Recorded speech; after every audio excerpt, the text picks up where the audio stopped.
ہوتی ہے وہ یوں چمکتا ہے تو اپنے گھروں کو چمکایا جائے۔ ہمارے گھروں میں گانوں کی آوازیں تو آتی ہیں، ہمارے گھروں میں گانے بجانے کی آوازیں بھی آ رہی ہیں، ایک دوسرے کو برا بھلا گالم گلوچ کی بھی آوازیں آتی ہیں، ہمارے گھروں میں غیبتوں کی بھی آوازیں آتی ہیں، ہمارے گھروں میں ایک دوسرے کی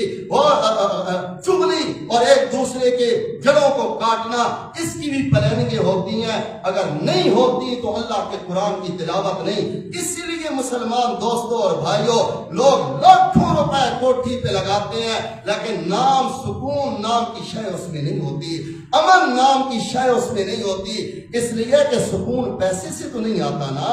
سکون پختہ قسم کی دیواریں اور پختہ قسم کے گھر بنانے سے تو نہیں آتا۔ ہم مسلمان ہیں، ہمارا ایمان ہے قرآن پہ، قرآن یہ کہتا ہے الا بذکر اللہ تطمئن القلوب،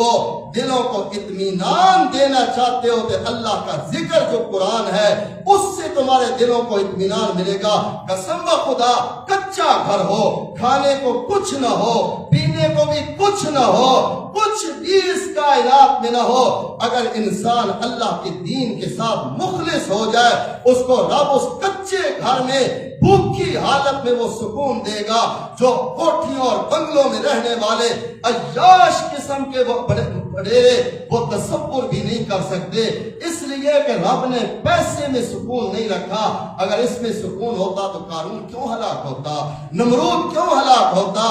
ہمارا بھی مائنڈ سیٹ ہے نا جی، ہم نے بھی تو کسی کی بڑی کوٹھی کو دیکھ کر یہ سمجھ رکھا ہے نا اس پہ رب کا بڑا فضل ہے، ہم نے بھی تو بڑے چودھری کے بڑے مال و دولت کو دیکھ کے، بڑی کوٹھیوں کو دیکھ کے، وزیروں اور مشیروں کے بڑی چمکتی ہوئی گاڑیوں کو دیکھ کے ہم بھی یہ سمجھتے ہیں فلاں بندے پہ اللہ کا بڑا فضل ہے۔ اور میاں فضل کوٹھی اور بنگلے سے نہیں، اگر کوٹھی اور بنگلے سے فضل آتا نا تو اس دنیا میں فرعون سے بڑا پھر فضل والا کوئی نہ ہوتا، قارون سے بڑا اور نمرود سے بڑا اور ابو جہل سے بڑا کوئی فضل والا نہ ہوتا۔ لیکن ہمیں نظر آتا ہے رب نے سب کو ذلیل کیا، اگر فضل آیا تو بلال پہ آیا، اگر فضل آیا تو پھر ابو بکر اور عمر پہ آیا جن کے گھروں میں کھانے پینے کے لیے کچھ نہیں۔ ہمارے گھروں میں امن تب آئے گا، سکون تب آئے گا قرآن پاک کی تلاوت ہو، نماز ہو،